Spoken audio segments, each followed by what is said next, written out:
చిత్తూరు అంటే మన లెక్కలు. సో చిత్తూరు జిల్లా, ఉమ్మడి చిత్తూరు జిల్లాలో ఎలాంటి ఫలితాలు వచ్చే అవకాశం ఉంది? ముఖ్యంగా ఇది నారా చంద్రబాబు నాయుడికి సొంత జిల్లా. ఉమ్మడి చిత్తూరు జిల్లాలో కూడా 14 నియోజకవర్గాలు ఉన్నాయి. తంబళ్లపల్లె, పీలేరు, మదనపల్లె, పొంగనూరు, చంద్రగిరి, తిరుపతి, శ్రీకాళహస్తి, సత్యవేడు, నగరి, గంగాధర నెల్లూరు, చిత్తూరు, పూతలపట్టు, పలమనేరు, కుప్పం. ఇది నారా చంద్రబాబు నాయుడు గత 30 ఏళ్ళుగా కొనసాగిస్తున్నటువంటి తన నియోజకవర్గం.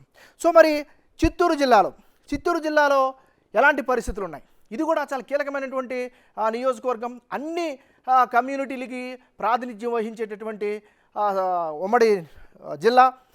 ఈ జిల్లాకు సంబంధించిన పాత స్టాటిస్టిక్స్ని కనుక ఒకసారి పరిశీలించినట్లయితే 2014లో వైసీపీ 8 స్థానాల్లో గెలిస్తే తెలుగుదేశం పార్టీ 2014లో అప్పుడు అధికారాన్ని చేపట్టిన చంద్రబాబు నాయుడు సొంత జిల్లా అయినా కేవలం 6 స్థానాల్లో 2014లో గెలిచింది.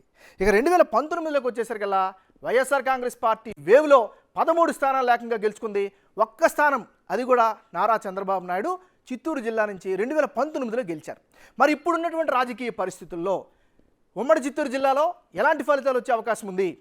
బిగ్ టీవీ మూడ్ ఆఫ్ ఆంధ్రాలో ఏం తెలిందో మనం ఒకసారి కనుక పరిశీలించినట్లయితే ఉమ్మడి చిత్తూరు జిల్లాలో ఇప్పటికిప్పుడు కనుక ఎన్నికలు జరిగితే ఎలాంటి రిజల్ట్స్ వస్తాయంటే వైఎస్ఆర్ కాంగ్రెస్ పార్టీకి అనుకూలంగా 6 స్థానాల్లో వచ్చే అవకాశం కనిపిస్తుంది.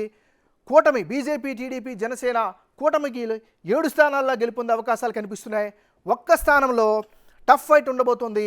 అది కూడా కూటమి సభ్యుడు ఆ టఫ్ ఫైట్ నుంచి కూడా బయటకు వచ్చేటటువంటి అవకాశం కనిపిస్తుంది. సో ఓవరాల్గా ఇది చిత్తూరు జిల్లాకు సంబంధించినటువంటి ఓవరాల్ స్టాటిస్టిక్స్. సో మరి ఇప్పుడు మనం చూసాం ఉమ్మడి ఆల్మోస్ట్ 13 జిల్లాలు అంటే శ్రీకాకుళం దగ్గర నుంచి చిత్తూరు వరకు కూడా ఏ జిల్లాలో ఇప్పటికిప్పుడు ఎన్నికలు జరిగితే ఎలాంటి రిజల్ట్స్ వస్తాయో అంటూ కూడా మనం అనాలిసిస్ చేసాం.